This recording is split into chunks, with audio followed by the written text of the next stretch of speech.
Good morning friends. हमारा chapter है, जैसे देख रहे हैं, केमिकल बॉन्डिंग। इसमें बेसिकली हमें पढ़ना है केमिकल बॉन्ड्स बनते कैसे हैं, डिफरेंट कंपाउंड्स में कैसे बॉन्डिंग होती है। बेसिकली हमें बॉन्डिंग्स के बारे में जानना है, जिसके लिए कुछ थ्योरीज हैं हमें एक्सप्लेन करनी पड़ती हैं इन चीज़ों को समझने के लिए, जिनके अंडर में आती है जैसे कि कोवैलेंट बॉन्डिंग आती है, आयनिक बॉन्डिंग आती है, वीक फोर्सेस की बॉन्डिंग आती है। इनमें होता क्या है, कैसे क्या होता है, आइए एक एक चीज़ें कर आगे कुछ चलते हैं, स्टेप बाय स्टेप देखते हैं। कोवैलेंट बॉन्ड, बेसिकली हमें इसी को पढ़ना है, इसी से शुरुआत कर रहे हैं। तो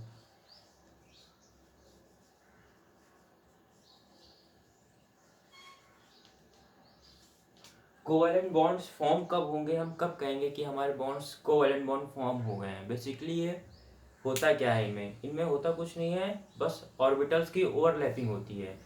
ये वेदर ये ऑर्बिटल्स आपके फुल फिल्ड हों, हाफ फिल्ड हों, या फिर नॉर्मल वैकेंट ऑर्बिटल्स हों, इनमें से हमें कोई फर्क नहीं पड़ता, बस ऑर्बिटल्स की मिक्सिंग होना जरूरी है। अगर हमारे ऑर्बिटल्स की मिक्सिंग हो रही है तो हम कहेंगे हमारा एक कोवैलेंट बॉन्ड फॉर्म हो गया। ठीक है।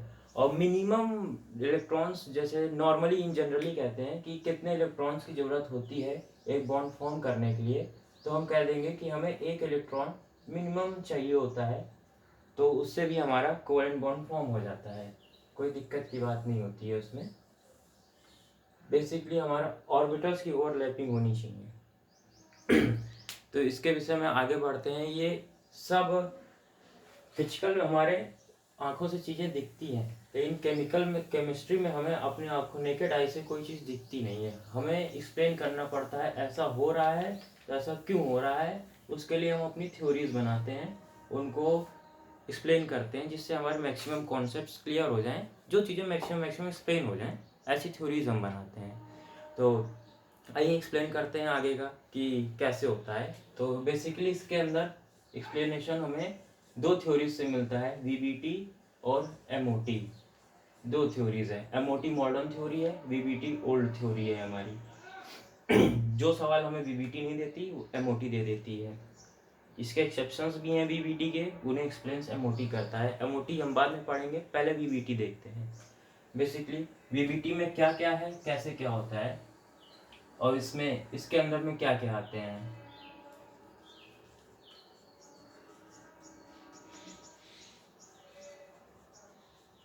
एक्साइटेशन थ्योरी आती है इसके अंदर हाइब्रिडाइजेशन आता है।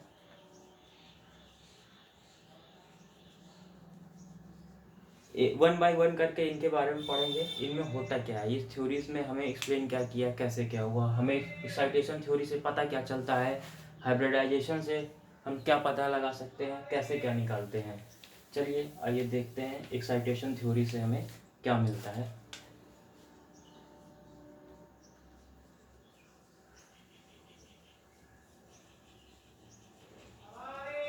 एक्साइटेशन थ्योरी से हम पता लगा सकते हैं हमारे कौन से कंपाउंड कितने बॉन्डिंग बना सकते हैं मैक्सिमम। जैसे कि हम कहते हैं हमारा कार्बन है, कार्बन हमेशा 4 बॉन्ड बनाता है, ऐसा क्यों है।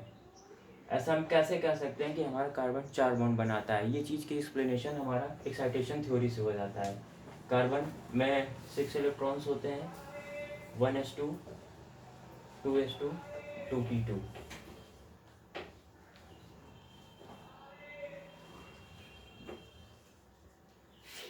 अब इसको देख के हम कह सकते हैं कि हमारा कार्बन कितने बॉन्ड बनाता है। तो हम कहेंगे कि यहाँ पे दो ऑर्बिटल्स पेयर्ड नहीं है, दो बॉन्डिंग बना देगा, तो ये होगा कि कार्बन 2 बॉन्ड बनाता है।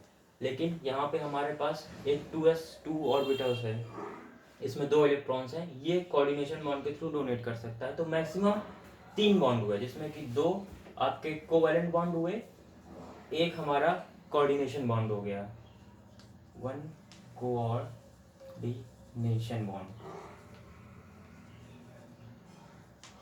तो अब हम इसको देख के कह सकते हैं कि हमारा कार्बन सिर्फ 3 बॉन्ड ही मैक्सिमम बना रहा है, ना कि 4 बॉन्ड बना रहा है। तो ये 4 बॉन्ड बनाता कैसे है, ये 4 बॉन्ड बनाता कैसे है। मैक्सिमम हमें 2 ही बॉन्ड दिख रहे हैं, 2, एक कोवैलेंट, एक हमारा कोऑर्डिनेट।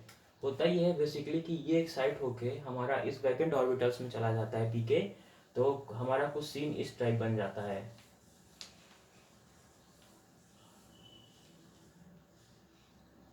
अब हमारे पास 4 अनपेयर्ड इलेक्ट्रॉन्स नज़र आ रहे हैं और उन चारों अनपेयर्ड इलेक्ट्रॉन्स में एक एक बॉन्डिंग हो जाती है, अलग से एक एक आते हैं हाइड्रोजन से, अपना कोई भी अदर एटम आता है पेयर होता है, तो इससे हम कहते हैं कार्बन हमारा 4 बॉन्ड फॉर्म कर देता है।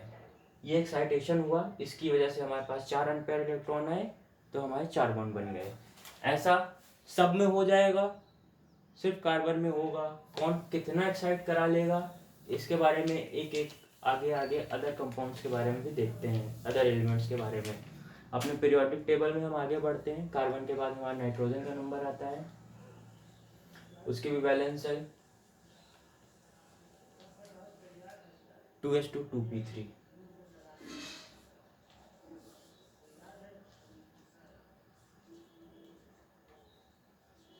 अब हम नाइट्रोजन से कहेंगे तुम कितने बॉन्ड बना सकता है।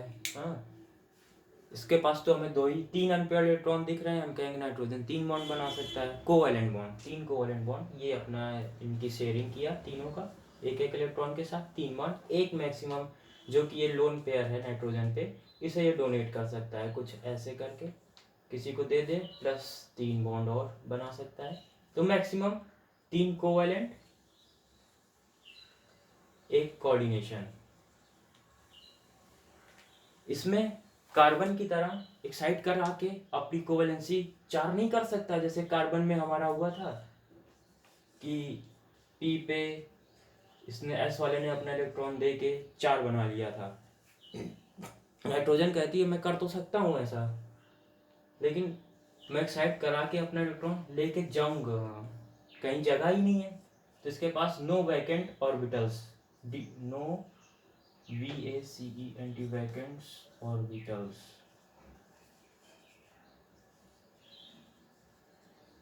अब्सेंस ऑफ वैकेंट ऑर्बिटल्स की वजह से ये एक्साइट इलेक्ट्रॉन कराना तो चाहती है, लेकिन करा के लेके कहाँ जाएगी, इसके पास जगह ही नहीं है। इसलिए नाइट्रोजन सिर्फ हमारा 3 कोवैलेंट बॉन्ड बनाती है, एक कोऑर्डिनेशन बॉन्ड बना सकती है। तो टोटल हम कह सकते हैं ये कोवैलेंट बॉन्ड 3 है, एक कोऑर्डिनेशन, टोटल 4 बॉन्ड बना सकता है मैक्सिमम, 4 से 5 नहीं करा सकता है। अगर हम फास्फोरस के केस में जाते हैं जो नाइट्रोजन के हमें नीचे मिलेगा, आउटर मोस्ट सेल,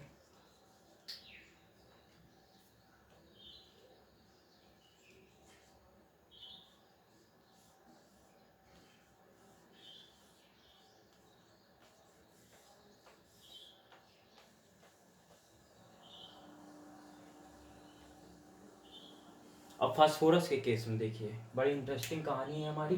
फास्फोरस कितना बना सकता है, कितना, इससे देख के हमें लगता है कि सीधा सीधा इसके पास 3 अनपेयर्ड इलेक्ट्रॉन है, 3 बॉन्ड बना सकता है।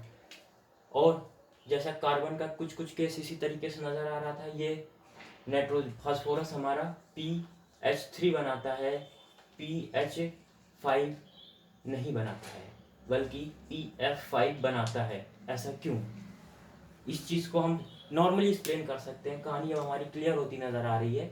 ये अपना एक्साइटेशन कराएगा इस पे, तो कुछ ऐसे बनेगा,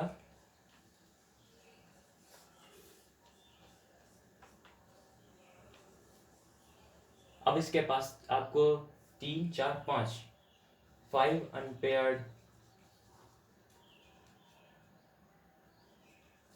इलेक्ट्रॉन्स नज़र आ रहे हैं, ये पांचों अपनी बॉन्डिंग करेंगे, अब 5 बॉन्ड बन जाएगा PF5।